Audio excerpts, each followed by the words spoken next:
సికింద్రాబాద్లోని Boinapalli police station పరిధిలో ఒకే కుటుంబానికి చెందిన 6 వ్యక్తులు అదృశ్యమయ్యారు. ఈ ఘటన స్థానికంగా సంచలనంగా మారింది. న్యూ బోయినపల్లి 7 అడుగుల సమీపంలో నివాసం ఉండే మహేష్, ఉమా దంపతులుగా తెలుస్తోంది. వారి 3 పిల్లలతో పాటు సంధ్య అనే మరో కుటుంబ సభ్యురాలు కూడా కనిపించకుండా పోయారు. స్థానిక నీటి సరఫరా కేంద్రంలో ఆపరేటర్గా మహేష్ పనిచేస్తున్నాడు.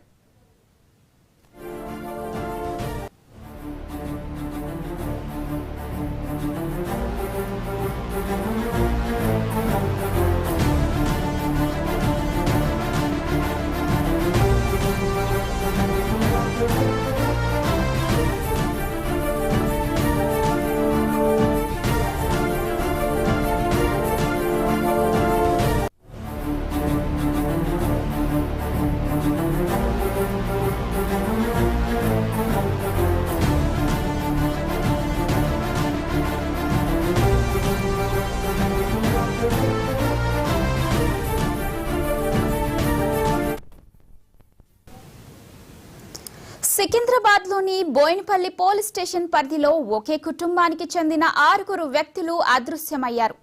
ఈ ఘటన స్థానికంగా సంచలనంగా మారింది. న్యూ బోయినపల్లి 7 అడుగుల సమీపం నివాసం ఉండే మహేష్, ఉమా దంపతులుగా తెలుస్తోంది. దీనిపై మరింత సమాచారం మా క్రైమ్ ఇన్ఛార్జ్ మధు లైవ్ లో అందిస్తారు. మధు, చెప్పండి. అసలు వీళ్ళందరూ కూడా ఎక్కడికి వెళ్లారు, ఏమైపోయారు అనేది ఇప్పుడు బయటికి రావాల్సినటువంటి విషయం. సికింద్రాబాద్ లో చోటు చేసుకున్నటువంటి ఈ సంఘటన ఏదైతుందో దానికి సంబంధించి రైట్ నౌ పోలీసులు అయితే ఇన్వెస్టిగేషన్ మొదలు పెట్టారు. ఒకే ఫ్యామిలీకి సంబంధించినటువంటి 6 వీళ్ళందరూ కూడా బోయినపల్లిలో నివాసం అయితే ఉంటున్నారు. కుటుంబ సభ్యుడి ఫిర్యాదుతో మొత్తం విషయం అంతా కూడా అయితే బయటపడింది. సీసీ కెమెరాలను అయితే ప్రస్తుతం పోలీసులు పరిశీలించి దర్యాప్తు అయితే మొదలు పెట్టారు. ఒకే కుటుంబానికి చెందినటువంటి 6 కనిపించడం లేదు అనేటటువంటి వార్త ఏదైతే ఉందో ప్రస్తుతం పోలీసులు కూడా దీన్ని చాలా సీరియస్ గానే తీసుకున్నారు. ఆ కుటుంబానికి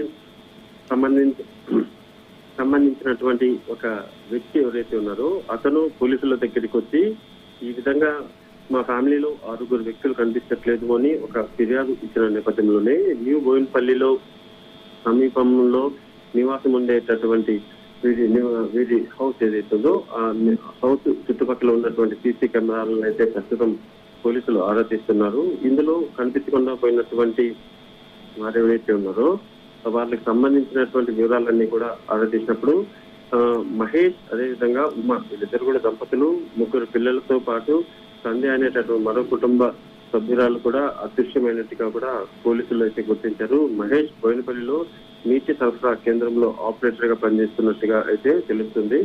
ఉమా ఎవరైతే ఉన్నారో ఈ మహేష్ వాళ్ళ భార్య ఉమా వాళ్ళ ఇంటికి సంధ్య అనేటటువంటి మహిళ గురువారం ఉదయం వెళ్ళినట్టుగా అయితే తెలుస్తుంది. సో మహేష్, ఉమా దంపతులు తమ పిల్లలు అయినటువంటి రిషి, చేతు, శవన్లతో పాటు సంధ్యను కూడా తమతో పాటు బయటకు తీసుకెళ్లినట్టుగా అయితే ఒక ప్రాథమిక ఆధారానికి అయితే పోలీసులు వచ్చారు. రైట్ లో వాళ్ళందరికీ సంబంధించి ఎక్కడికి వెళ్లారు, ఎక్కడ ఉన్నారు అనే దాని మీద అయితే ఇన్వెస్టిగేషన్ అయితే న్యూ బోయినపల్లి పోలీసులు మొదలు పెట్టారు.